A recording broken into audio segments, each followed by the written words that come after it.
Cara, agora mesmo eu tava tendo uma conversa com meu amigo e eu tava pensando, né? Como que a gente foi enganado na escola todo esse tempo? Como que a escola contribuiu pra gente hoje ser fudido? E eu vou explicar isso nesse vídeo. A gente entra na escola e é muito novo ainda, não sabe como entende a vida, a gente não tem maturidade, né? Ninguém gosta de trabalhar, não tem responsabilidade, a vida da gente é estudar. E durante todo o tempo na escola, a gente sempre caiu naquele papinho de que para ser alguém na vida a gente precisa estudar. De que para ser alguém na vida a gente precisa ter um emprego, precisa fazer uma faculdade, precisa ter um bom emprego, um empregozinho de escritório, ser um programador, trabalhar na frente do computador. Trabalhar com a cabeça, na verdade. Eu acho que sempre foi dito isso, que a gente precisa trabalhar com a cabeça para ser alguém na vida. Mas acontece que todo mundo comprou essa ideia. Então a gente teve ao longo desses 10 anos, 10, 15 anos talvez, dessa última década, dessa última geração, completamente todo mundo comprou essa ideia, todo mundo se graduou, todo mundo fez a faculdadezinha. Os mais bem-sucedidos viraram médicos, viraram advogados. Os não tão bem-sucedidos, às vezes, conseguiram um trabalho de contabilidade, trabalhar num escritóriozinho, ter alguma posição em concurso público, e ficou por isso. E o que acontece? Ninguém se interessou por ser, por exemplo, pedreiro, por ser peão de obra, por ser encanador. Eu tava pensando, o meu sogro é pedreiro, é um pedreiro de mão cheia, o cara manja muito bem. A diária dele que ele cobra pra ir lá numa casa e numa construção e trabalhar é 300 conto, cara.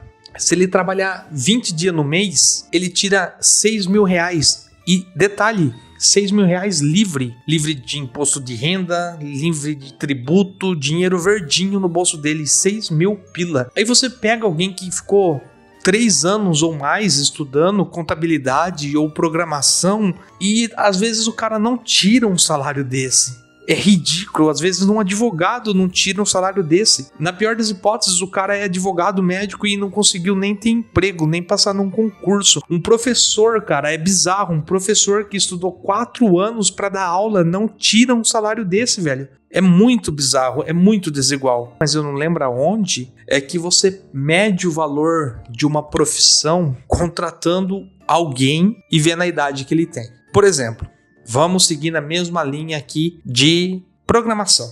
Vamos supor que eu tenho uma empresa, ou que eu não preciso ter uma empresa, mas que eu precise de alguma solução de software. Eu preciso que algum programador, que alguém preste serviço para mim. Hoje é muito fácil, tem o Workana, tem um monte de freelance aí, é a coisa mais fácil do mundo para achar programador. Mas enfim, eu contrato esse programador e qual que vai ser a idade desse cara? Provavelmente vai ser alguém na casa dos 20, 30 anos. E o que isso significa? Significa que tem muita gente com essa profissão. Porque um cara de 20 e poucos anos trabalhando como programador, ele não deve ter se formado há muito tempo. E se esse cara existe, logo tem muito mais pessoas nessa faixa de idade. A probabilidade de ter mais gente nessa faixa de idade é muito alta.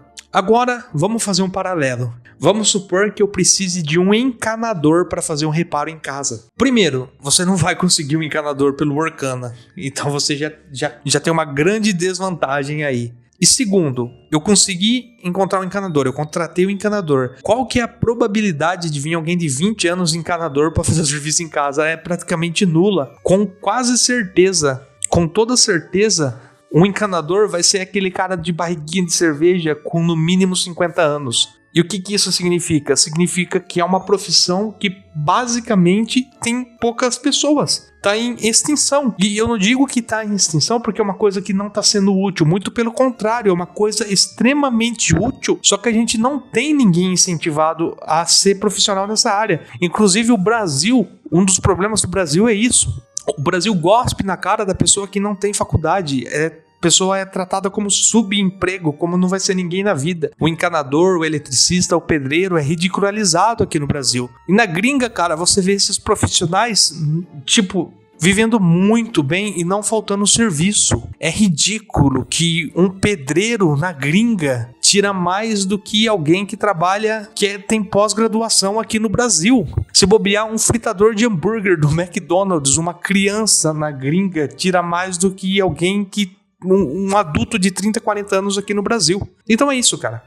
É só uma reflexãozinha que eu tive esse dia, eu queria compartilhar com vocês. Dica: se eu fosse dar um conselho de vida para vocês, principalmente você que é jovem, que está começando a sua vida agora, aprenda essas profissões. Aprenda a ser pedreiro, aprenda a ser peão de obra, aprenda a construir casa, aprenda a ser eletricista, seja um eletricista foda, aprenda a ser um encanador. Busque essas profissões, um soldador, um operador de máquina, um mecânico. Busque essas profissões. Daqui 10 anos você vai me agradecer, eu garanto isso. A saída para o Brasil, a saída para você melhorar a sua vida vai ser por essas profissões. Não vai ser com um empreguinho de escritório, de programador, na frente de computador, sentadinho, não. Você vai precisar solucionar problemas, agregar valor para as pessoas. E eu não estou dizendo que um programador não agregue valor e não solucione problemas, mas eu estou dizendo que tem muita gente fazendo a mesma coisa. Se tem muita gente fazendo a mesma coisa, é a lei da oferta e demanda. Se tem muita gente, logo a concorrência é maior, o preço vai ser menor. Entendeu? E se tem pouca gente ofertando serviço de eletricista, pedreiro e encanador, a concorrência é menor e o preço é maior. É você ter 2 de urânio, ligar as informações e trilhar seu caminho. Então é isso. Conselho: sonegue imposto, estude Bitcoin e vai fazer um curso de eletricista. Falou, tchau, tchau.